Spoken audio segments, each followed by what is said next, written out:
நீ செம்ம ஜாலியா நீ ஏன்னா நீ லீவ் ஜாலியா ஊர் சுத்த போற. ஏய் நீ எங்க வேணாலும் போ, தோட்டத்துல போய் வாழைத்தாரு எடுத்துருவா போ. ஏம்பா வாரத்துல ஒரு நாள் தான் எனக்கு லீவே தராங்க, அப்போ கூட நான் வேலை வாங்கினே. டேய் போடா டேய். போறேன் இரு. வாழகா வேற பிக்கப் பூத்த கூட கூட்டின்னு போவான், அதான் செம்ம ஜாலியா இருக்கும்.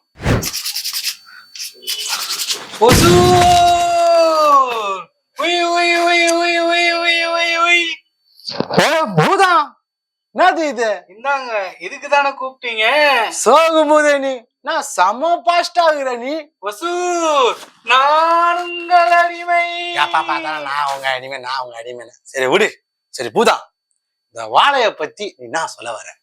ஒசூர் வாழை, செவ்வாழை, நாட்டு வாழை, காட்டு வாழை. பா செம ஜோக்கு. அப்படியே குளி பாட்டனா அவள்தான். நான் என்ன கேக்குறேன், நீ என்ன போய் சொல்லுங்கிற? வாழைய பத்தி என்ன சொல்ற? எப்படி இருக்கும்? வாழை பழுத்தா பழமா இருக்கும், இல்லன்னா காயா இருக்கும். இல்ல நீ கிளம்பு, நீ வேணாம், நீ கிளம்பு, நீ விளக்குள்ளே போனா நான் பாத்துறேன். ஒசூர் மன்னிச்சிடுங்க ஒசூர். நானும் மன்னிச்சிடுன்ற. வாழை படம் எப்படியா இருக்குது அதை பத்தி சொல்ல ஓவரா கேளுங்க ஒசூர். சொல்லு. நம்ம வாழை படம் இருக்குல்ல, அந்த படத்தோட டைரக்டர் நம்ம மாரி செல்வராஜ் சார். அப்புறம் மியூசிக் டைரக்டர் சந்தோஷ் நாராயணன். அப்படியே வீசுவா போலியா? இந்த படத்தோட ஹீரோ யாருன்னா 13 வயசு பையன். இந்த 13 வயசு பையன் சைனர் ஆனோன்னு நீங்க என்ன பண்ணுவீங்க? ஜாலியா ஊரை சுத்துவேன். ஆனா இந்த பையன் ஒரே பயத்துல நடுங்குவாரு. ஏன்யா? ஏன் தெரியுமா? என்னத்துக்கு? இவங்க குடும்பத்துல அம்மா அக்கா குடும்ப கஷ்டத்துக்காக தோட்டத்துல போய் வாழைத்தார அறுத்து அதை லாரில ஏத்துனாதான் அவங்களுக்கு சம்பளம். ஓகே. வாரத்துல லீவ் வந்த உடனே இவரையும் அந்த வேலைக்கு அமைச்சிருவாங்க. பாவம்பா குழந்தை. சரிப்பா, அடுத்தது.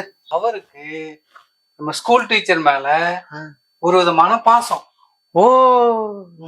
அந்த பாசத்துக்காகவே அவர் ஸ்கூலுக்கு போனாருன்னா நினைச்சுக்கோங்களேன். நான் ஸ்கூலுக்கு எல்லாம் போக மாட்டேன், எங்க டீச்சர் அச்சினே இருக்கு அப்ப பார்த்தாலும்.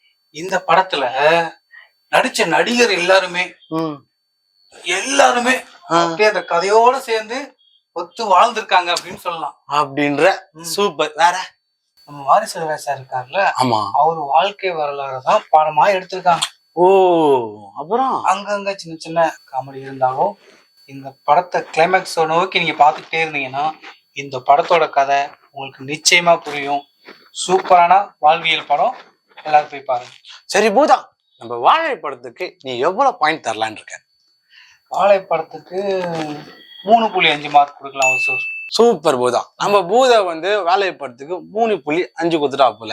சரி, நான் ஒரு நாள் யோசிக்கிற பூதா, நீ பாயிண்ட் கொடுத்துட்ட, நீயே ரிவ்யூ கொடுத்துட்ட, இப்ப மக்கள் என்ன கொடுக்குறான்னு பாக்கணும். நம்ம கண்டிப்பா தெரிஞ்சுட்டு வாங்க. அதை போய் நான் தெரிஞ்சுக்கிறேன். நல்லா இருக்கு. கொஞ்சம் சோகமா இருக்கு, படம் அருமையா இருக்கு, பார்க்கலாம், பெரியவங்க பார்க்கலாம். இப்போ இருக்கிற ஜென்ரேஷனுக்கு பிடிக்குமா பிடிக்காத தெரியாது. நான் என்னைய மாதிரி ஆளுகளுக்கெல்லாம் ரொம்ப ரசனையா இருக்கு. ஓகே, பார்க்கலாம். படம் சூப்பர் படங்க, கண் கலங்க வச்சு படம். சூப்பர் படம் சூப்பரா இருக்கு. நல்லா இருக்குப்பா. நல்லா இருக்கு. கடைசியா பார்க்கல மனசுக்கு ஒரு இதா இருக்கு. எவ்வளவு குடும்பத்துல கஷ்டமா இருந்து வெளியில வர்றாங்கன்றது அவங்க பெத்ததாய் கஷ்டப்படையில கஷ்டமா தானே இருக்கு. பார்க்கையில ஒரு வருத்தம் தான். நல்லா சூப்பரா இருக்கு படம், நல்லா எடுத்திருக்காங்க. நல்ல படம் அருமையா இருந்துச்சுன்னா ரியல் கான்செப்ட், அதனால நல்லா இருந்துச்சு. எல்லாமே கரெக்டா இருந்துச்சு. ஆனா ட்ரூ பேஸ்ட் ஈவென்ட், அவ்வளோ டீப்பெல்லாம் வரல. லைக் ஷார்ட்ஸ் நல்லா இருந்துச்சு, ரொம்ப பழைய படம் மாதிரி இருந்துச்சு. ரஜினிகாந்த் படம் எல்லாம் கொடுத்தாங்க, நல்லா இருந்துச்சு. ரஜினிகாந்த் படம் லைக் பாட்டெல்லாம் போட்டாங்க, செம்மையா இருந்துச்சு. இந்த ரிவ்யூ உங்களுக்கு பிடிச்சிருந்தா மறக்காம சப்ஸ்கிரைப் பண்ணுங்க, ஷேர் பண்ணுங்க, கமெண்ட் பாக்ஸ்ல கமெண்ட் பண்ணுங்க. எதை ஷேர் பண்ணணும், எதை கமெண்ட் பண்ணணும், நம்ம மூவி மேட் சேனல்ல தான்